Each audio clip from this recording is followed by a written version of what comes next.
Vetancast Séries, autoridades no assunto. Olá, eu sou Daiane Musnichi, diretora administrativa da Vetanco. Estou aqui no Exponential Meeting 2024, no Vetancast, com o Hugo Souza, CEO da São Salvador, que vai contar um pouquinho para a gente como foi a palestra dele, quais os principais pontos que foram abordados. Daiane, obrigado a todos vocês que estão nos assistindo. Queria agradecer o convite, a oportunidade de participar da Exponential Meeting 2024 e também do Vetancast. E hoje eu acredito que foi uma tarde de muito aprendizado, todas as palestras que nós participamos, e especialmente que durante a minha oportunidade que eu tive, me pediram para falar sobre o tema do ISD na prática, como que as empresas praticam o ISD no seu dia a dia. Eu falo assim, sem muito rodeio, sem muita firula, então eu tentei abordar de maneira mais simplista, de maneira mais verdadeira como a gente trabalha todas essas práticas, tanto ambientais, sociais e de governança. Então, nessa apresentação, falei um pouco da São Salvador Alimentos. Nós somos uma empresa basicamente de abate de aves, localizada em Goiás, fundada em 1991. Então, são 33 anos que nós temos operação de produção e abate e comercialização de carne de frango. Somos uma empresa exportadora, hoje 30% do nosso volume é exportado, já exportamos para mais de 70 países, na verdade 77 países. E além do frango, nós temos um outro negócio que são, outros alimentos, a gente tem uma marca generalista que chama Boa, que hoje 15% da nossa receita vem dessa marca, e o restante da receita vem da nossa marca Super Frango, que é a nossa principal marca, a marca mais conhecida ali no estado de Goiás, mas é uma marca especialista em frango. Já a marca Boa, nós temos produtos de lácteos, base de carne suína, temos produtos vegetais, batata, dentre outros. Então, assim, deu um breve resumo aí para quem não conhece a SSA, então, empresa localizada ali em Goiás, empresa familiar, eu sou segunda geração.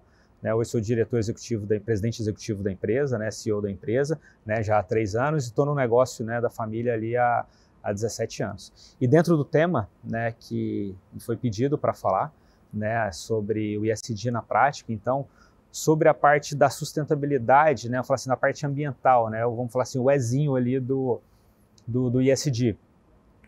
Nós trouxemos alguns projetos ambientais que nós fazemos. Eu acho que o principal projeto, falo assim, ambiental da São Salvador é ter um ciclo de todos os seus resíduos, Eu falo assim, a gente tem um ciclo fechado de todo o resíduo orgânico da empresa, Então, quando a gente pega pena, sangue, vísceras, que são aqueles produtos não comercializados, eu falo para consumo humano, a gente manda esses produtos para a fábrica de farinha, então a gente faz farinha e óleos deles que voltam, para a ração animal, tanto para a ração PET, para a ração de peixes, ou então até mesmo para a própria ração do frango. E a água, eu falo assim, residual do nosso tratamento, então assim, o nosso tratamento de efluente, lá nós chamamos de ET, o ETE, que é a Estação de Tratamento de Efluentes, ela tem alguns produtos ali antes dessa água retornar para o rio. Então, dessa água a gente consegue separar o óleo e o sólido. Então, esse sólido, que é muito rico em fósforo, a gente adiciona a esse sólido os outros resíduos orgânicos da empresa, como casca de ovo, resíduo do armazém, cinza da caldeira, a cama tanto da galinha na recria, na produção e também do frango de corte, junto também com outro negócio da família que é a pecuária. Então a gente pega o esterco bovino também dos confinamentos, a gente mistura todas essas matérias-primas e a gente cria um adubo orgânico. Então a gente adiciona bactérias, acelera esse processo de compostagem, e hoje grande parte das áreas da família são plantadas, ou áreas de pastagem também, que a gente só usa esse adubo orgânico. Então, se a gente fala que todo o ciclo então, do frango, ele é fechado e ambientalmente correto. Então, isso tira da empresa todo o passivo tributário, todo o passivo ambiental, A gente não tem um passivo ambiental, porque não tem nada que não vai para a natureza da maneira correta, Um outro projeto também que é parecido, de economia circular, são os resíduos não orgânicos. Então, luvas, embalagens, caixa de papelão, então todos esses itens nossos vão para uma central de coleta, a gente faz uma separação de cada resíduo e esses resíduos são destinados à reciclagem, então a gente vende esses resíduos também. E aqueles resíduos que não dá para reciclar, a gente paga para incinerar. Então hoje não tem nada né, no nosso processo e que ele volta para a natureza assim, sem ter o destino correto para ele, né? E além desse projeto ambiental também, a gente tem alguns outros projetos ambientais ali dentro da SSA, como o projeto de reflorestamento, né, e preservação das nascentes do Rio das Pedras, que é o rio que abastece a nossa planta e abastece a cidade também de Itaberaí, na qual, junto com a prefeitura, a gente visita os produtores rurais que têm propriedades à margem do rio, então auxilia no reflorestamento dessa mata ciliar e também na preservação de nascentes. Então a gente fornece lasca de madeira, né, arame e o projeto ambiental para aquele cara, né, se regularizar ou preservar aquela água que nasce dentro da sua propriedade. Então nós temos outros projetos ambientais também de educação, né, junto com escolas, né, do município, das cidades vizinhas, que a gente tem o Dia da Árvore, tem a Semana do Meio Ambiente, a gente leva a criançada lá para plantar uma árvore, a gente tem uma área destinada na empresa só para fazer esse plantio de mudas, né, e de árvores feitos por essas crianças. Então já é um projeto que já tem mais ou menos 10 anos, então já tem árvore grande lá, né, que foi plantada. Então isso é muito bom que a gente traz a sociedade também para dentro da realidade da empresa e essas crianças, né, são as futuras gerações, né, que vão depois querer trabalhar na atividade, querer entender do negócio, né, que vão ser os defensores também do nosso agronegócio. E dentro, né, do Szinho ali do social, né, nós temos algumas iniciativas também, né, dentro hoje de uma estrutura mais organizada, né, eu trouxe aqui que antes as doações nossas eram feitas de maneira esporádica, aleatória, então a gente não tinha um foco nas nossas doações, e nós determinamos, né, que a nossa área de investimento social privado ia priorizar algumas iniciativas. Então nós buscamos 4 iniciativas, que uma é a alimentação, né, outra é a parte ambiental, outra é a parte de lazer e o outro é a parte da educação. Então todos os projetos sociais que a empresa investe hoje é focado nessas áreas, né? Então nós, né, no ano passado tivemos um crescimento, né, de investimento de 40%. Então mesmo em um ano de dificuldade da avicultura, né? 2023 não foi um ano fácil para o nosso setor, para o nosso negócio, a empresa não só manteve, né, seus investimentos sociais, mas como também ela aumentou em 40%, né, esses investimentos. Então nós temos investimentos, né, desde a gente apoia instituições de caridade, hospitais que fazem tratamento ao câncer, né, instituições de caridade ou instituições que voltadas à educação, né, tem um outro projeto legal junto com a CUFA, que é a Central Única das Favelas, né, nós fazemos um projeto com eles que é a Copa das Favelas, então gera uma mídia espontânea enorme para a empresa, então além da gente estar ali ajudando, né, contribuindo, então tem um retorno também para a empresa do outro lado, que é a parte, né, eu falo assim, dessa mídia espontânea e da população começar a perceber e ter começar a valorizar nessas ações que a empresa faz. Então junto com a CUFA também a gente faz doação de alimentos, né, todos os meses para famílias carentes. Então tem o Instituto Onça Pintada, que é um instituto em Goiás, que ele trabalha na recuperação, né, assim, de alguns animais silvestres para devolvê-los, né, à natureza, e a gente ajuda com alimento não só para os animais, como também para algumas ações sociais que eles fazem, né, então eles promovem ações sociais ali, a gente doa alimentos para eles também. Então são inúmeros projetos, né, da área ambiental.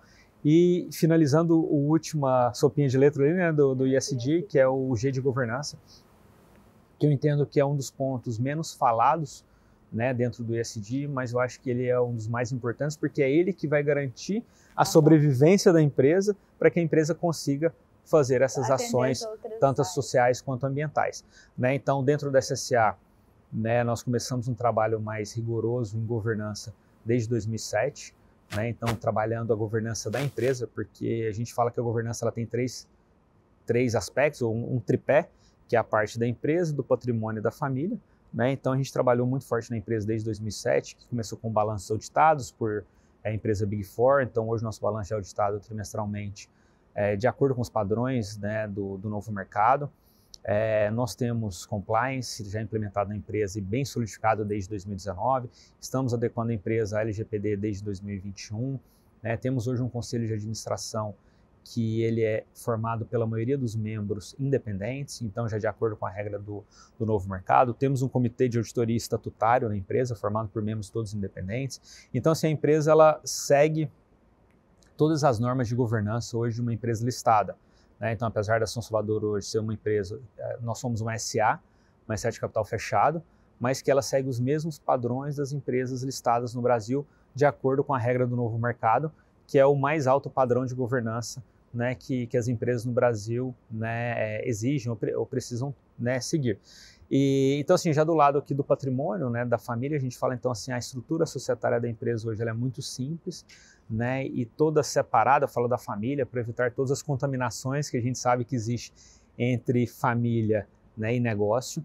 Então, hoje, né, os sócios da empresa têm seus negócios separados, né, negócios independentes da empresa, no qual hoje a família, né, já existe na família uma independência financeira da empresa. Então, eu, como executivo, né, eu falo assim, se eu tenho meu salário como executivo na empresa, mas a maior parte da minha renda vem de negócios paralelos, né, à empresa e que geram renda para a família e que a família não depende do negócio para viver. Então, por que a gente, né, tomou esse caminho?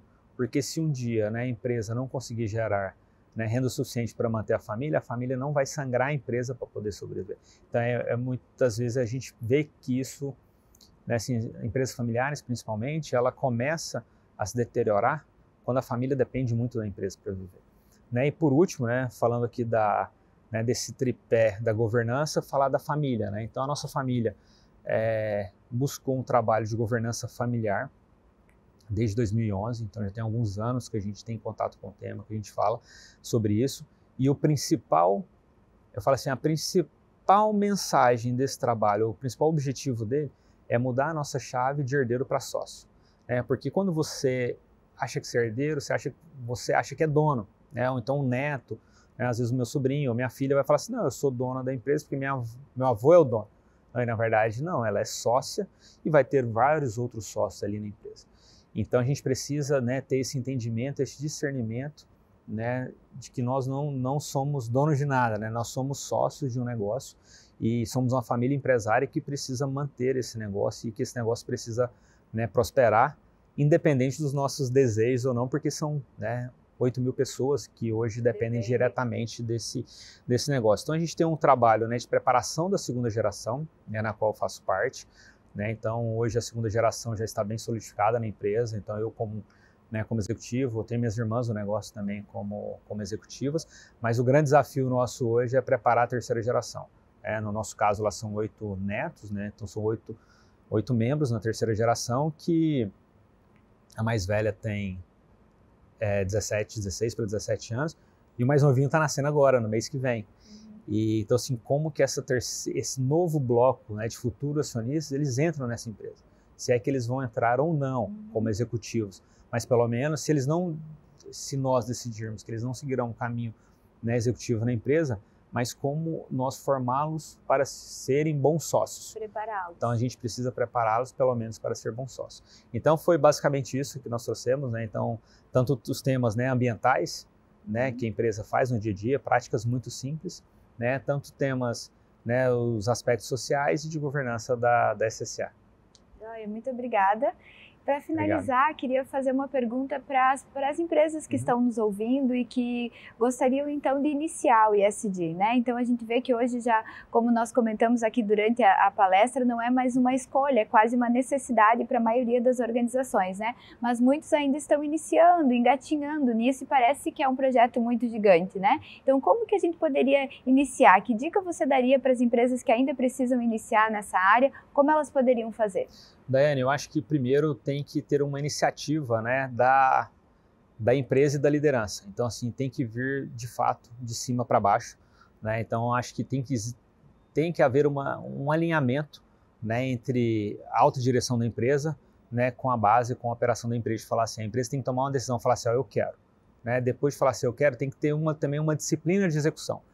Porque é muito fácil, né, a gente abandonar essas iniciativas por um aperto financeiro ali, por uma questão, né, eu falo assim, de mercado, ou por uma dificuldade encontrada, falar assim, não vou fazer isso, não. E determinar quem são as pessoas que vão, né, fazer esse papel. Então, assim, na minha opinião, primeiro é um alinhamento, né, do planejamento estratégico com toda a empresa, né, ter um alinhamento claro, né, toda a empresa entender, falar assim, os sócios, né, os acionistas da empresa querem buscar esse caminho, né, e a gente vai buscar.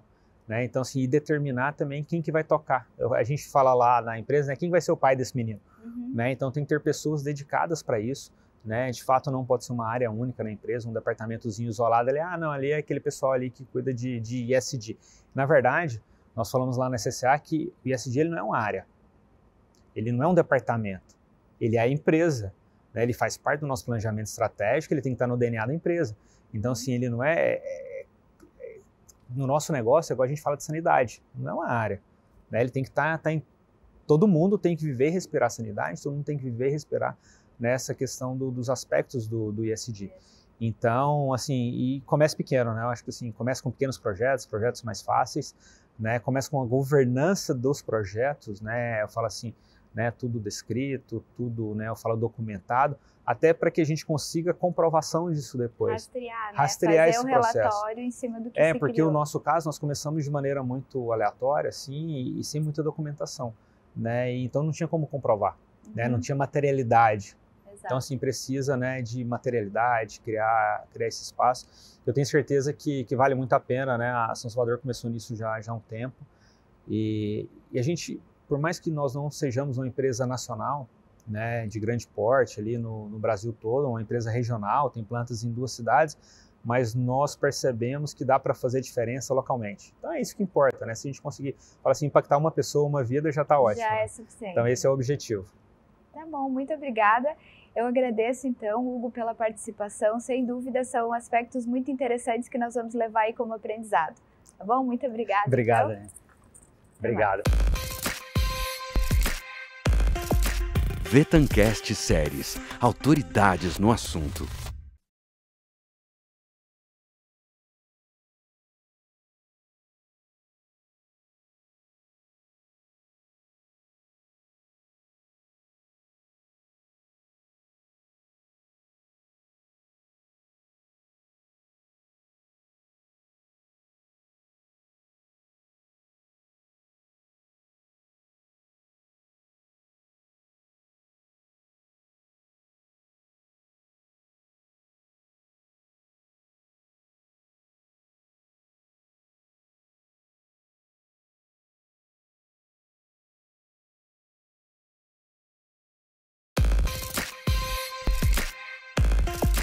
Vetancast Séries, autoridades no assunto. Olá a todos, meu nome é Thiago Urbano, diretor técnico comercial da Vetanco do Brasil. Estamos dando início a mais um Vetancast Séries, edição Exponential Meeting 2024. Hoje estamos aqui com Stefan Kautz, que ministrou a palestra Cenário Econômico e Expectativas do Mercado para 2024. O Stefan é economista-chefe da EQI Gestora. Stefan, basicamente dentro da tua palestra, eu gostaria que você destacasse os 3 principais pontos que você considera mais relevante, levando em consideração os cenários macroeconômicos, tanto no Brasil quanto para o mercado mundial nesse ano de 2024. Por favor. Ótimo, Thiago. Obrigado pelo convite. Acho que tem 3 pontos principais. A gente vê um cenário internacional onde o crescimento para o ano que vem, 2024, né, esse ano no caso, deve ser um pouco mais fraco. Isso deve permitir com que os bancos centrais possam, então, reduzir as taxas de juros ao longo desse ano, especialmente Estados Unidos e Europa. Tá? Isso é um cenário positivo para o Brasil. Juros mais baixos permitem que a gente possa também reduzir a nossa taxa aqui para alguma coisa próximo de 9,25 pelo nosso Banco Central. Tá? A gente espera, outro ponto importante, que o crescimento desse ano seja um pouco mais fraco. Os estímulos que foram dados no ano passado vão ser menores, né, ao longo de 2024, e a contribuição do setor agro também tende a ser menor por conta de uma produção menor, efeito do El Niño, que afetou toda a parte de produção de grãos especificamente. Tá? Então, nesse sentido, é um PIB próximo de 1%, mais fraco do que o consenso. Tá? Em relação à taxa de câmbio, a gente permanece otimista, espera que ela vá para próximo de 4,70 ao final desse ano, tá? Basicamente por conta desse cenário internacional de redução de juros, balança comercial ainda bastante forte e robusta aqui do nosso lado, e a perspectiva então de que, com um mundo mais incerto, as opções de investimento em outros emergentes sejam menores ou estão menos disponíveis do que no passado. Então, em geral, é um crescimento, apesar de ser mais fraco, ainda assim um cenário positivo para o Brasil, tá? Onde a gente tem redução na taxa de juros, inflação controlada e um câmbio mais apreciado. Perfeito. E levando em consideração o cenário mundial, você apresentou que os dados da China, que está havendo, digamos, uma evasão de investimentos da China e, ao mesmo tempo, a cada vez mais aumenta o endividamento público dos Estados Unidos. E que, no curto prazo de tempo, isso não parece ter uma solução, digamos, para os próximos 3, 4 ou 5 anos. Levando em consideração todo o fator de guerra, fator de eleições nos Estados Unidos, o que você entende que poderia ser o pior ou o pior cenário caso isso não tenha uma reversão, caso a China continue com um crescimento abaixo do esperado por eles e que os Estados Unidos continue efetivamente se endividando sem ter nenhuma correção dessa rotina? O que poderia acontecer de pior e o que isso influenciaria o mundo e, em especial, o Brasil? Claro, bons pontos, boas perguntas. Acho que o principal ponto da China seria uma desaceleração descontrolada, digamos assim, né? Onde o governo não consegue fazer a economia reacelerar ou resolver o problema de endividamento do setor imobiliário, e aí você tem um problema de endividamento financeiro dos bancos, dos próprios governos locais, e aí você acaba gerando uma quebradeira da economia chinesa como um todo, e aí realmente uma recessão da economia chinesa. Isso, obviamente, em termos de demanda de commodities, demanda de consumo global, é bastante importante para o Brasil, poderia mudar o nosso cenário para a taxa de câmbio, onde o câmbio não tem espaço para uma apreciação, porque o nosso principal comprador de produtos ele está em recessão e quebrou, né? Então, acho que esse seria um dos principais riscos que você mencionou, especialmente para a nossa taxa de câmbio.